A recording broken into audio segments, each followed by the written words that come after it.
கொஞ்சம் வருத்தமாக தான் இருக்குது. என்ன பண்ணுறது, அதாவது நம்ம வாரம் வாரம் பார்த்திங்கன்னா வந்து போய் படம் பார்க்குற ஆள் என்ன எவன் கண்ணு வச்சான்னு தெரியல. தமிழ் சினிமாவுக்கு அந்த சோதனையாக இந்த வாட்டி பொங்கலுக்கு, அதாவது சொல்லி வச்ச நாளில் ரிலீஸ் ஆக வேண்டிய படங்கள் ஒரு படம் ரிலீஸ் ஆகலை, ஆல்ரெடி தெரியும். இன்னொரு படமும் வந்து இப்போ இருக்கிற நிலமை வரைக்கும் பார்த்திங்கன்னா சொன்ன டைமுக்கு வந்து ரிலீஸ் ஆகிறதுக்கு வேறு வாய்ப்பே இல்லை. அப்படிங்கிறனால என்னுடைய பட வெறியை தீர்த்துக்கிறதுக்காக இந்த ராஜா சாப் அப்படிங்கிற படத்தை போய் பார்த்துருக்கேன்.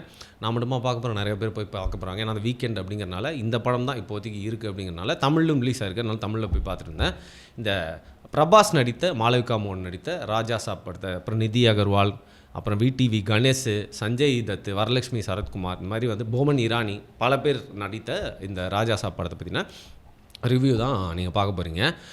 ஃபர்ஸ்ட் ஆஃப் ஆல் இந்த படம் வந்து எனக்கு சர்ப்ரைஸ் பண்ணிச்சு. இந்த படம் வந்து எப்படி நான் கேள்விப்பட்டேன் அப்படின்னு பார்த்தீங்கன்னா, பேசிக்லி ஜனநாயகன் வரப்போகுது, இதனால் வந்து ராஜா சாப்க்கு உண்டான தேட்டர்லாம் வந்து அங்கே டிஸ்டர்ப் ஆகும் அப்படின்றனால தெலுங்கில் பிரச்சனை பண்ணாங்க. ஆனால் ஏன்னு தெரியல, ஜனநாயகன் வந்து பாந்த் கேசரிங்கிறனால அங்கே பெருசாக யாருமே வரவேற்போட வந்து பார்க்குறதுக்கான வாய்ப்பு இல்லை. அதாவது ஆந்திராவில் மட்டும் சொல்ல, கர்நாடகாவில் அப்படின்ற மாதிரி யோசிச்சுருந்தப்போ, உங்களுக்கு தான் தெரியும்ல, தெலுங்கு ப்ரொடியூசரே எடுத்தாலும் அது வாரிசு படமாக இருந்தாலும் அதற்கு செகண்ட் ப்ரிஃபரன்ஸ் தான் கொடுக்கணும் போராடி இந்த படத்துக்கான உரிமையை அவங்க பெறத்துக்கான இந்த சூழ்நிலையில் இந்த படத்துக்கு செம்ம ஜாக்பாட் ஆன மாதிரி என்ன ஆயிடுச்சுன்னு பார்த்தீங்கன்னா, ஒரு பக்கம் ஜனநாயகன், இன்னொரு பக்கம் பராசக்தி வருமா தெரியல அப்படிங்கிற சூழ்நிலையில் இந்த படம் ரிலீஸ் ஆனது அவங்களுக்கு ஒரு லக்கு அப்படின்னு சொல்லலாம். சரி, இந்த படம் ஏன் என்னை சர்ப்ரைஸ் பண்ணிச்சு அப்படின்னு பார்த்தீங்கன்னா, பேசிக்காக இந்த படத்தோட ஒன்லைனை சொல்லிவிட்டு அதுக்கப்புறம் இந்த படம் ஏன் என்னை சர்ப்ரைஸ் செய்தது, பிடிச்சதா பிடிக்கல அப்படிங்கிற சொல்கிறேன்.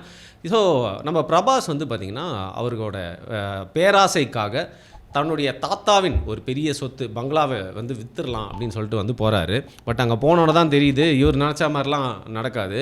அது வந்து ஒரு ஹாண்டட் பங்களாவாக மாறி சில சித்து விளையாட்டுகள்லாம் அங்கே நடந்துகிட்ருக்கு. அப்போவே வந்து சில புதிர்களுக்கான விடையெல்லாம் வந்து அவர் கிடைச்சாதான், அதுக்கப்புறம் கையெழுத்து வாங்கினா தான் அந்த பங்களா விட்டே வெளில வர முடியும் அப்படிங்கிற மாதிரி ஒரு சூழ்நிலை ஆயிடுது.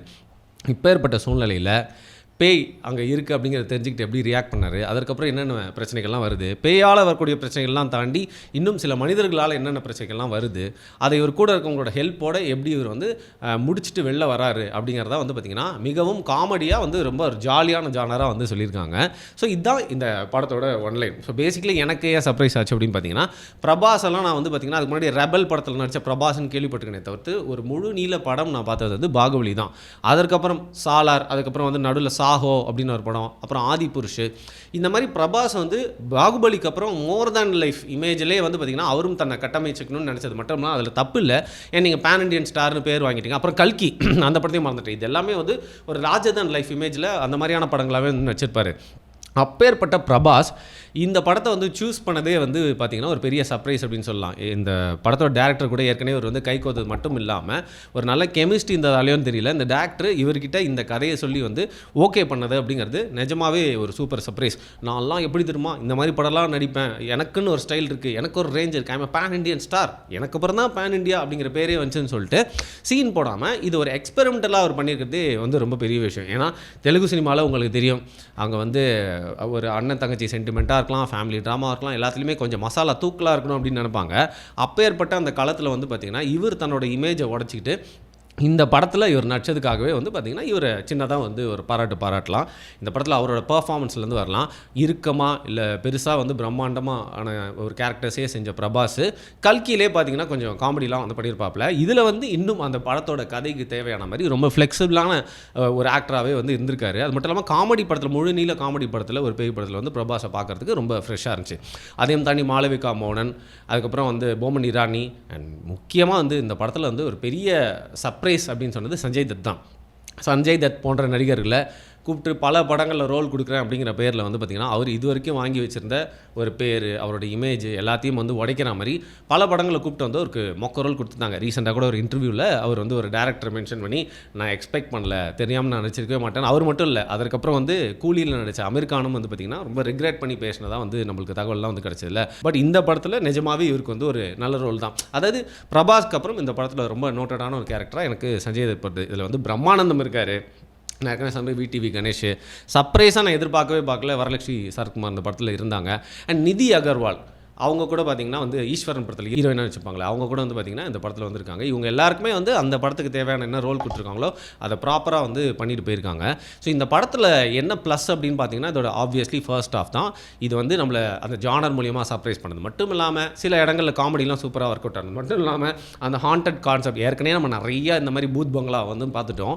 இதுலேயும் வந்து பார்த்தீங்கன்னா காட்டினாலும் அதற்கு அந்த ஃபர்ஸ்ட் ஆஃபில் கிரிப்பிங்காக வந்து எடுத்துகிட்டு போயிருப்பாங்க. அந்த சேலஞ்ச் அவருக்கு எப்படி வருது, அவர் எப்படி இதை ஃபேஸ் பண்ணி வெளில வர போகிறாரு, ப்ளஸ் அவருக்குன்னு பார்த்தீங்கன்னா அந்த ஹீரோவாக இருந்தாலும் அவருக்கு உண்டான பேராசை கேரக்டர் இது எல்லாத்தையுமே இன்கார்பரேட் பண்ணி ஃபர்ஸ்ட் ஆஃப் ஃபுல்லாகவே இந்த படம் நல்லா வந்து கிரிப்பிங்காக எடுத்துகிட்டு போயிருந்தாங்க.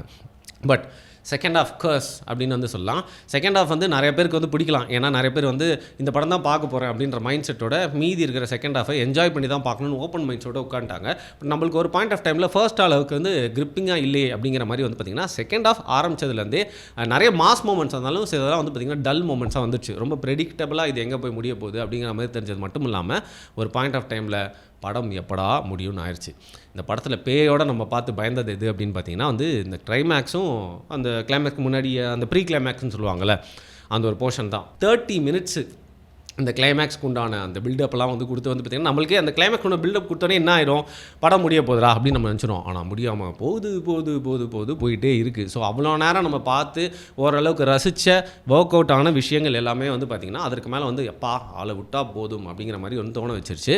பட் படம் முடிஞ்சதுக்கப்புறம் வந்து பார்த்திங்கன்னா ஒரு லாங்கான மூவி அப்படிங்கிற ஃபீலிங் கொடுத்தது மட்டும் இல்லாமல் இன்னொரு பக்கம் ஒரு ப்ளஸ்ஸாக இருக்குன்னா நான் ஏற்கனவே சொன்ன மாதிரி பிரபாஸ் இந்த மாதிரி ஒரு டிஃப்ரெண்ட்டான படத்தை பார்த்ததுனால கொஞ்சம் ப்ளசண்ட்டாக இருந்துச்சு. அது மட்டும் இல்லாமல் இந்த படத்தில் பேன் இண்டியன் ஸ்டார்ஸ் அப்படிங்கிற மாதிரி எல்லாருமே நடிக்க வச்சிருக்கனால ஹிந்தியிலும் பிரபாஸ் மூஞ்சி ஏற்கனவே பழக்கப்பட்டதுனால வந்து பார்த்திங்கன்னா நல்ல புக்கிங் ஆகி சில கோடிகள் இதுக்கு வந்து ப்ரீ புக்கிங்லே ஓரளவுக்கு துரந்தரோட வேவு கிட்ட போகிற அளவுக்கு இதுக்கான வரவேற்பு கிடைச்சதுனால காமெடி பேய் படனால எல்லாருமே போய் பார்ப்பாங்கள்ல. ஸோ இந்த படம் வந்து பார்த்திங்கன்னா கமர்ஷியலி ஒரு ஹிட் ஆகிறதுக்கு கண்டிப்பாக ஒரு வாய்ப்பு இருக்குது. எனிவே கல்கி 2 வேறு வருது.